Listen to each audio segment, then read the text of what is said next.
मैं लक्ष्मी चान आप सबका स्वागत करती हूँ आपके अपने चैनल लक्ष्य एकेडमी पे। तो फ्रेंड्स, आज हम डिस्कस करने जा रहे हैं 2019 का CDP का 30 क्वेश्चंस। आज हम 10 करेंगे, फिर नेक्स्ट 2 वीडियोस में 10 करके 2019 का पेपर हम कंप्लीट कर देंगे। ठीक है, चलिए स्टार्ट करते हैं। तो हमारे सामने फर्स्ट क्वेश्चन दिख रहा है। फर्स्ट क्वेश्चन कह रहा है, in order to address learner from diverse background, a teacher should, in order to address learner from diverse background, a teacher should, मतलब कहने का क्वेश्चन में ये है कि अगर एक क्लास में बहुत अलग अलग बैकग्राउंड से बच्चे आ रहे हैं, क्या है हिंदी में देखिए, विविध पृष्ठभूमियों के अधिगमकर्ताओं को संबोधित करते हेतु एक अध्यापक को क्या करना चाहिए।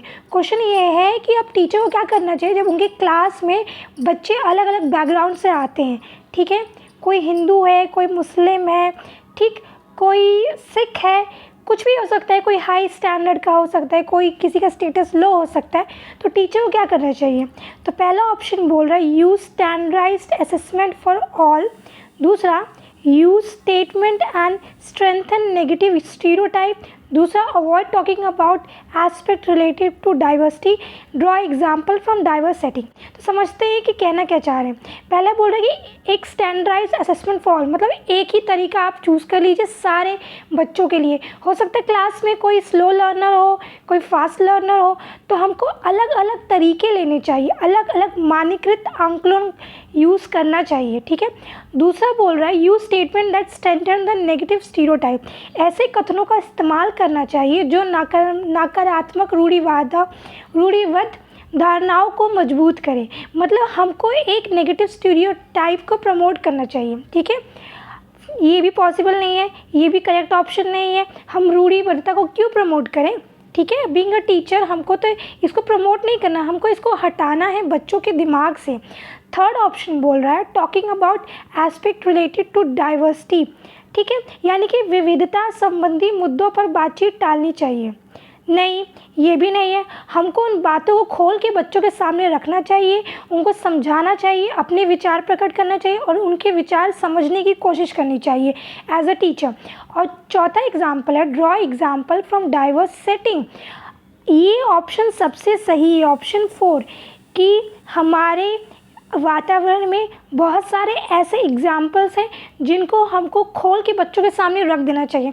जैसे पहले क्या था, एक रूढ़िबद्धता सोच थी कि जो वुमेन होती हैं वो किचन में अच्छी लगती हैं, हॉस्पिटल में काम करते हुए या स्कूल में एज अ टीचर या किसी कंपनी को चलाते हुए अच्छी नहीं लगती है। तो ये जो रूढ़िबद्धता सोच है अब लोगों की बदल चुकी है। तो हमको क्या करना चाहिए, हमको अलग अलग एग्जाम्पल निकाल के हमारी सोसाइटी से बच्चों के सामने लाना चाहिए कि देखो ये एक वुमेन है, ये एक कॉर्पोरेट एंटरप्रेन्योर है, ये एक उद्योगपति है, वुमेन है तब भी। तो हमको क्या करें, हमारी सोसाइटी से, हमारे आसपास के लोगों से ऐसे एग्जाम्पल्स उठाने चाहिए जो बच्चों को एकदम से क्लियर कर दे दिमाग में। ठीक है, तो ये हम लोग का पहला था आंसर। ठीक है, 4। अब आइए नेक्स्ट क्वेश्चन पे चलते हैं। नेक्स्ट क्वेश्चन है problem solving ability can be facilitated bye, समस्या समाधान क्षमताओं को किस प्रकार सुसाध्य किया जा सकता है। इंग्लिश में देखिए, encouraging use of analogy, be generating fear among students, focusing on drill and practices, फिर है encouraging fixed process of solving the problem. ठीक है, तो हम डिस्कस करते हैं। देखिए क्वेश्चन इंग्लिश और हिंदी दोनों में है, तो आप लोग पढ़ लीजिएगा हिंदी, मैं एक्सप्लेन करते जा रही हूँ बाइलिंगुअल में, आप समझ लीजिएगा। ठीक है, तो पहला कह रहा है, पहला ऑप्शन कह रहा है इंकरेजिंग यूज़ ऑफ एनालॉगीज, यानी कि सम रूपों को इस्तेमाल करके बढ़ावा। मतलब जहाँ पे एनालॉगी आ जाए, सम रूप आ जाए, मतलब कंपेरिजन। तो हम हर एग्जाम्पल, हर प्रॉब्लम को, हर समस्या का समाधान सिर्फ कंपेरिजन से नहीं निकाल सकते। तो पहला ऑप्शन तो गलत हो गया, पहला ऑप्शन हमारा क्या हो गया, गलत हो गया, पहला गलत हो गया। दूसरा कह रहा है कि जनरेटिव फियर अमंग स्टूडेंट्स, मतलब हम बच्चों के मन में डर पैदा कर दें। ठीक है, तो ये भी सही नहीं है।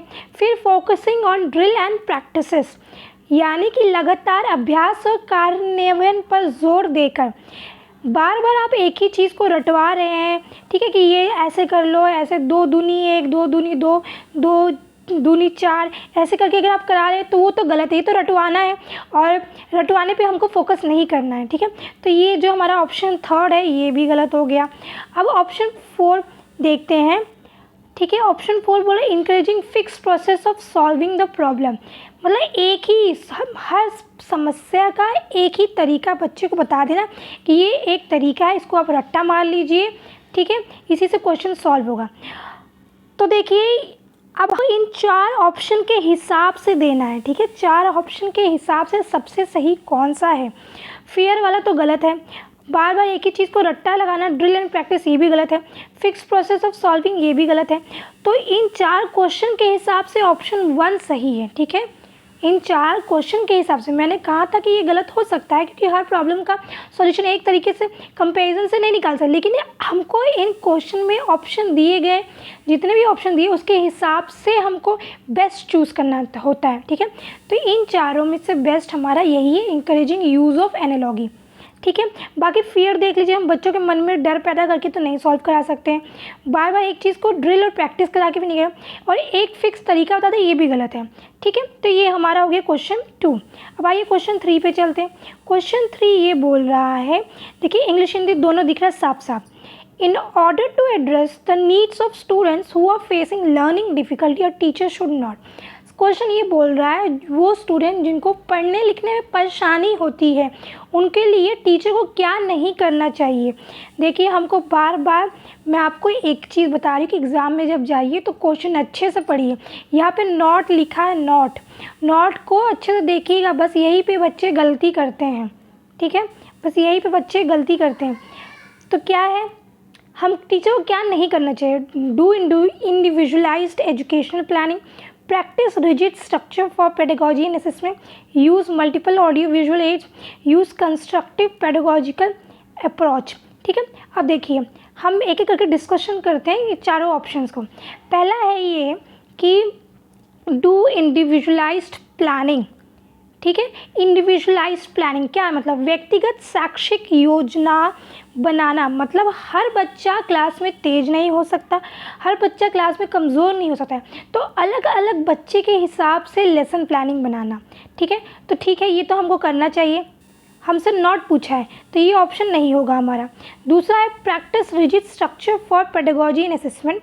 तीसरा use audio multiple audio visual aids, मतलब दृश्य श्रव्य सामग्रियों का इस्तेमाल, ये करना चाहिए, टीचर करते हैं, तो ये हमारा ऑप्शन नहीं होगा, हमसे पूछा गया है नॉट। फिर पूछा फोर्थ ऑप्शन है यूज़ कंस्ट्रक्टिव पेडागोजिकल अप्रोच, यानी कि संरचनात्मक शिक्षा शास्त्रीय उपगमों का इस्तेमाल, ठीक है, तो ये भी टीचर को करना चाहिए।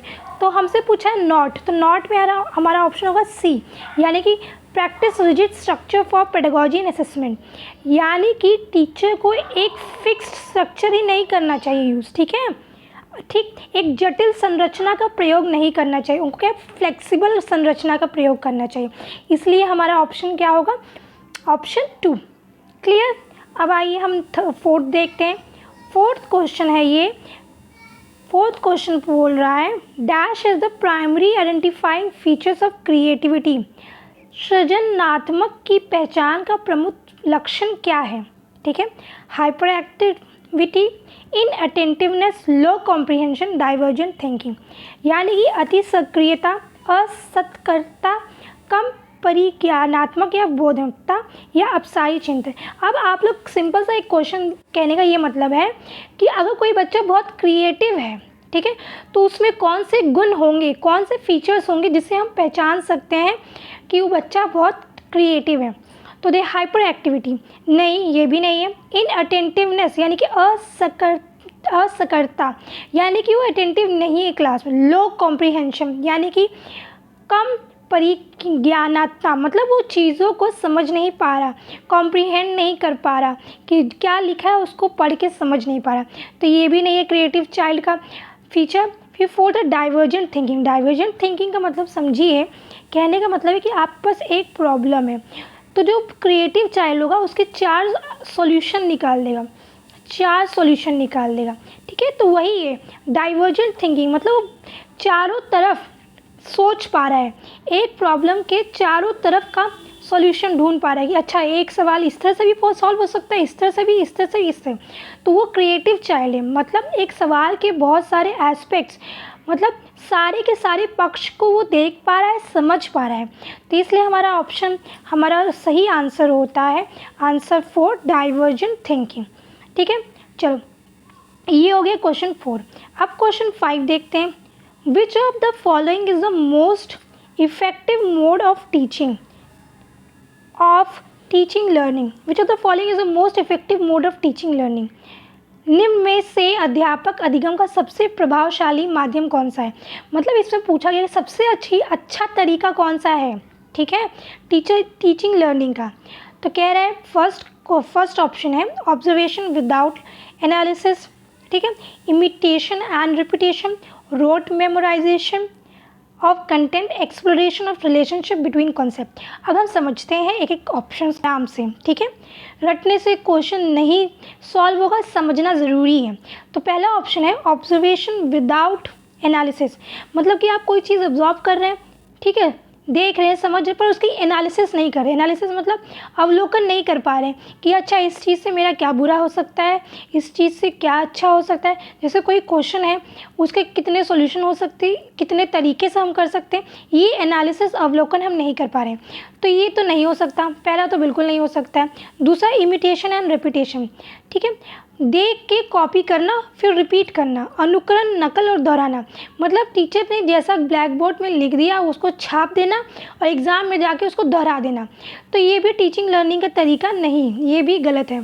तीसरा है रोट मेमोराइजेशन, रट्टाफिकेशन, ये तो सबसे पहले ही सबसे अच्छा तरीका नहीं है। रोट जहाँ भी एग्ज़ाम में जहाँ भी रोट आ जाए, नेगेटिव वर्ड है, सीधे काट दीजिए। इसके लिए आपको सोचने की ज़रूरत नहीं है। रोट मेमोराइजेशन, रोट लर्निंग, कुछ भी रोट आ जाए, ठीक है, तो वो गलत है। विषय वस्तु का यंत्रवत याद करना, ठीक है, याद करना नहीं। तो हमारा ऑप्शन 3 भी गलत हो गया। अब हम ऑप्शन 4 देखते हैं, exploration of relationship between concepts, यानी कि संकल्पनाओं के बीच संबंध योजना। यस, ये हमारा सही आंसर है, यानी कि हमको रिलेशनशिप, संबंध निकाल के चीज़ों को समझना, ठीक है, दो कॉन्सेप्ट्स है, उन दोनों के बीच में रिलेशनशिप बना के अच्छे से समझना। तो ये हमारा आंसर हो गया, आंसर 4। चलिए अब क्वेश्चन 6 देखते हैं। क्वेश्चन 6 हमारा है, एक मिनट, क्वेश्चन 6 है teachers should analyse the various error made by student on a given task. ठीक है, क्वेश्चन ये बोल रहा है एक अध्यापिका को दिए गए किसी कार्यकलाप में छात्रों को की विभिन्न त्रुटियों का विश्लेषण करना चाहिए, क्योंकि मतलब टीचर को बच्चे की अलग अलग गलतियों का एनालिसिस क्यों करना चाहिए, ठीक है, क्यों करना चाहिए, विश्लेषण क्यों करना चाहिए। जैसे मान लीजिए क्लास में कोई बच्चा है जिसको इंग्लिश में प्रॉब्लम है, तो टीचर ने ठीक है मार्क्स 0 दे दिया, काट के 1-2 नंबर दे दिया, बट टीचर को ये भी करना चाहिए ना, एनालिसिस भी करना चाहिए, विश्लेषण भी करना चाहिए कि आखिर बच्चे में हमारी तरफ से क्या कमी है कि बच्चे को समझ में नहीं आ रहा। तो ये हमको जो एनालिसिस है, ये जो विश्लेषण है, क्यों करने की ज़रूरत, क्यों, क्वेश्चन है क्यों करने की ज़रूरत है। तो पहला example, she can aggregate those who made more error in comparison to other. पहला ये बोल रहा है कि इसके आधार पर वह ज़्यादा त्रुटियों करने वाले छात्रों को एक दूसरे से अलग कर सकता है। नहीं, ये गलत है। टीचर को का काम ये नहीं है कि क्लास में अच्छे बच्चों का ग्रुप अलग करना और गलत मतलब थोड़े जो कमज़ोर बच्चे उनको अलग करना, अलग अलग करने का काम नहीं है टीचर का, ठीक है। तो पहला ऑप्शन हमारा गलत हो गया, पहला गलत हो गया। दूसरा है हमारा कि learning is solely based on correction of error. ठीक, अभी हम आगे पढ़ते हैं। लिखा है अधिगम केवल त्रुटियों को शोधन पर निर्भर है। फिर she can decide degree of punishment accordingly, इसके आधार पर वो दंड की मात्रा निर्धारित कर सकता है। फिर हम लोग का चौथा है understanding of errors are meaningful in teaching learning process. त्रुटियों की समझ अध्यापक अधिगम प्रक्रिया के अर्थपूर्ण है। तो आप खुद पढ़ के बता दीजिए कि कौन सा सही है। लर्निंग जो है ऑप्शन 2 को अगर देखिए, ऑप्शन 1 तो गलत हो चुका है कि हमको बांटना नहीं है, अच्छे बच्चे, गंदे बच्चे, कमज़ोर बच्चे, इस तरह से नहीं बांटना है। फिर दूसरा है कि learning solely based on correction of error. ठीक है, कुछ सही कह सकते हैं, कुछ ठीक ठाक लग रहा है। तीसरे को देखते हैं, she can decide degree of punishment. गलती के आधार पे वो जो है पनिशमेंट डिसाइड कर सकती है। तो ये भी हमारा गलत है, ऑप्शन 3 गलत है।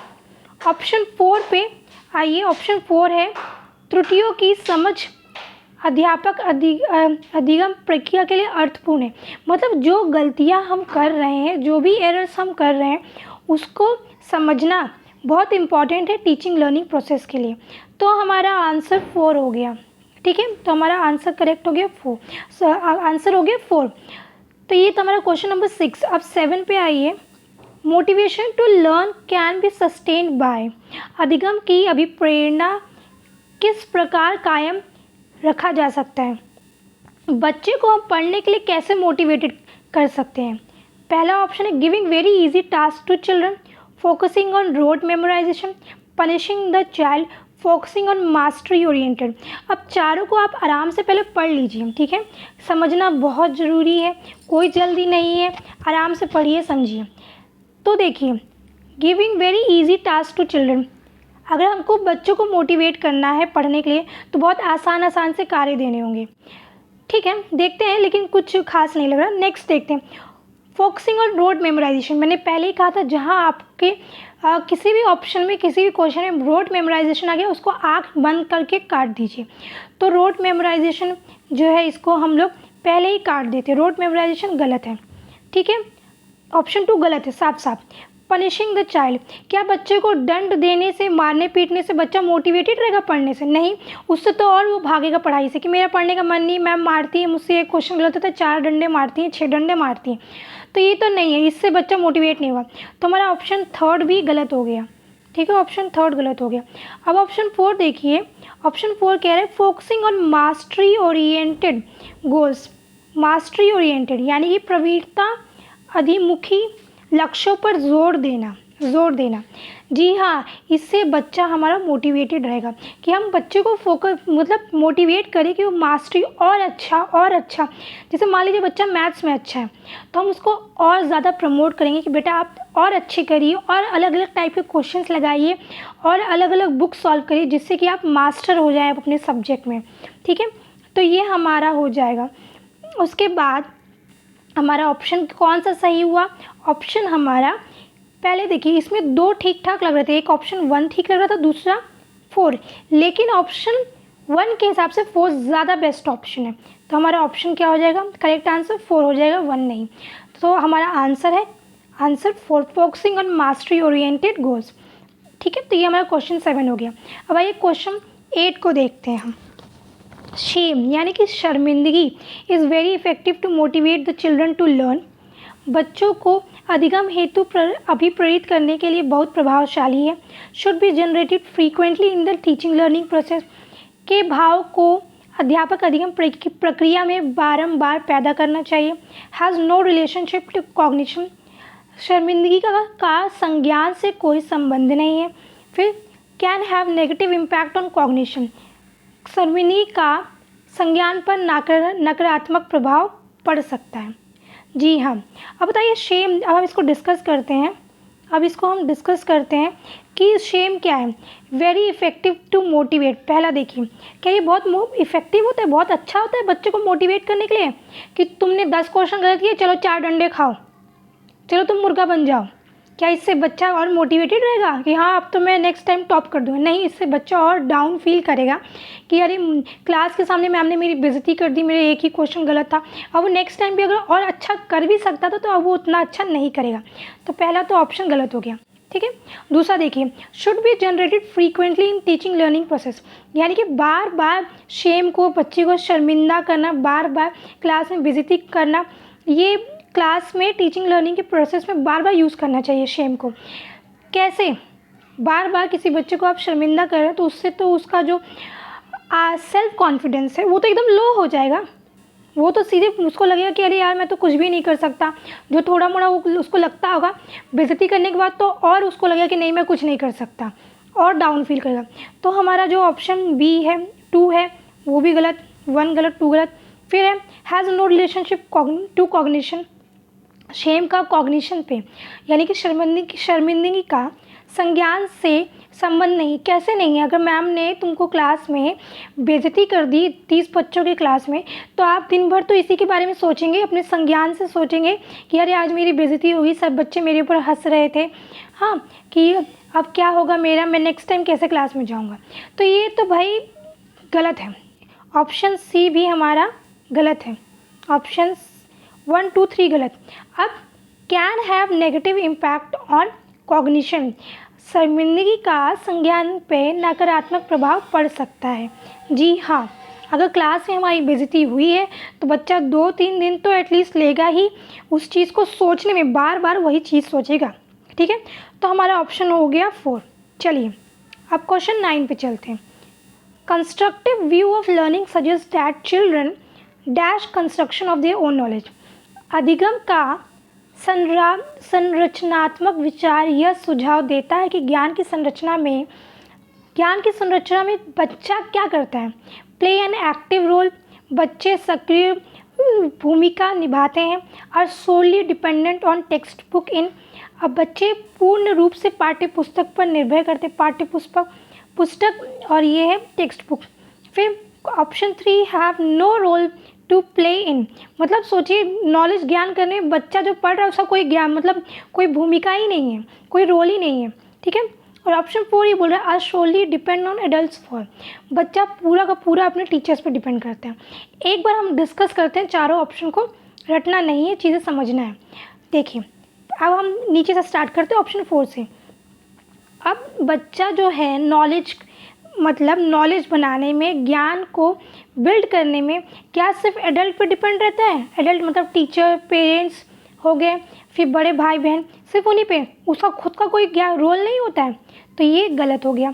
फिर ऑप्शन 3 बोल रहा है has no role to play in, बच्चे का रोल कैसे नहीं है? बच्चा तो खुद से पहले पढ़ने की नहीं आ रहा, फिर टीचर्स के पास जा रहा है, नहीं आ रहा तो 10 बुक खोल के क्वेश्चन देख रहा है इधर उधर से कि कैसे सॉल्व, तो उसका रोल कैसे नहीं? बच्चे की कोई भूमिका नहीं होती, ये हम कैसे कह सकते हैं? तो ये हमारा ऑप्शन 3 भी गलत हो गया, ऑप्शन 4 भी गलत। फिर ऑप्शन 2 है आज solely depend on text book in, बच्चा जो है पूरा का पूरा सिर्फ पाठ्य पुस्तक पर ही डिपेंड रहता है। नहीं, बच्चा सिर्फ जो ये टेक्स्ट बुक है, पाठ्य पुस्तक है, सिर्फ उस पर नहीं डिपेंड रहता है नॉलेज के कंस्ट्रक्शन के लिए। अगर ऐसा होता तो हमारे स्कूल में साइंस लैब नहीं होते, केमिस्ट्री लैब नहीं होते। लैब में क्या होता है? बच्चा खुद से एक्सपेरिमेंट करता है, खुद से देखता है, खुद से अवलोकन करता है, ठीक है, खुद से विश्लेषण करता है, तब जाके वो एक नॉलेज, एक ज्ञान समझता है, ठीक है, एक नॉलेज डेवलप करता है।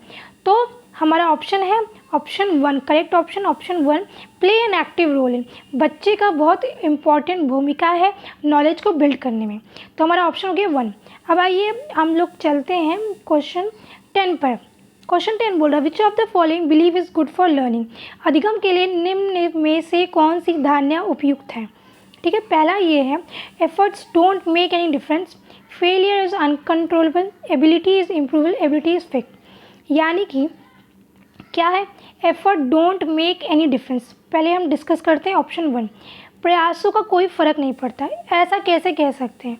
हम जो भी पढ़ रहे हैं, जो भी आज है, हमारे प्रयासों का ही नतीजा है।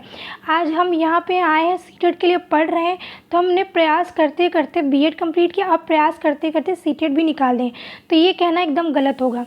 ऑप्शन 1 गलत।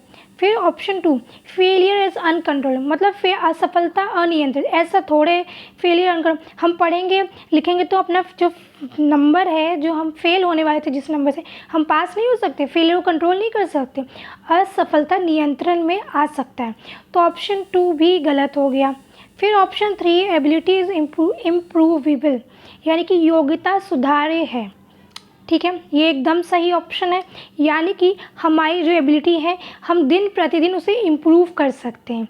ठीक है, मान लीजिए आप मैथ्स में, साइंस में, किसी भी सब्जेक्ट में कमज़ोर है, इंग्लिश में कमज़ोर है, तो आप अपनी इंग्लिश की एबिलिटी को इम्प्रूव कर सकते हैं बुक्स से, या किसी से कन्वर्सेशन करके, कोई ग्रामर का लेसन पढ़ के आप इम्प्रूव कर सकते हैं। तो एबिलिटी इज़ इम्प्रूवेबल, ये आंसर सही है।